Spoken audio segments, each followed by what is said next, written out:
ప్రధానమంత్రి గారు తెలంగాణకు వచ్చి పొదుపు సూత్రాలన్నీ తెలంగాణకు చెప్పి పైసలు మాత్రం ఆంధ్రాకి ఇచ్చిర్రు అనేటటువంటి విషయాన్ని కూడా ప్రజలందరూ అనుకుంటున్నారనే విషయాన్ని ఈ సందర్భంగా భారతీయ జనతా పార్టీకి ప్రధానమంత్రి నరేంద్ర మోదీ గారి దృష్టికి కూడా తీసుకొస్తా ఉన్నాం.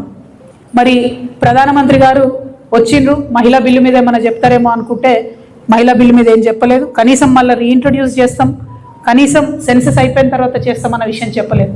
ఇక జరుగుతున్నటువంటి సెన్సెస్లో జనగణనలో ఓబీసీ కాలం పెట్టాలని ఎప్పటి నుండో మేము డిమాండ్ చేస్తున్నటువంటి సందర్భాన్ని తెలంగాణ ప్రజలకు మళ్ళొకసారి గుర్తు చేస్తున్నాం. ఇలా ఫస్ట్ ఫేజ్ అయిపోయింది, ఇండ్లను లెక్కించే ఫేజ్ అయిపోయింది. తర్వాత ఇప్పుడు ప్రజల్ని సపరేట్గా జనాభాను లెక్కించే ఫేజ్ వస్తుంది. కనీసం అప్పుడన్నా కులము, ఉపకులము, వారి యొక్క ఆర్థిక స్థితిగతులు, సామాజిక స్థితిగతులు అన్నీ కూడా లెక్కించే విధంగా ఖచ్చితంగా నిర్ణయం తీసుకోవాలని చెప్పి భారతీయ జనతా పార్టీని మేము డిమాండ్ చేస్తూ ఉన్నాం.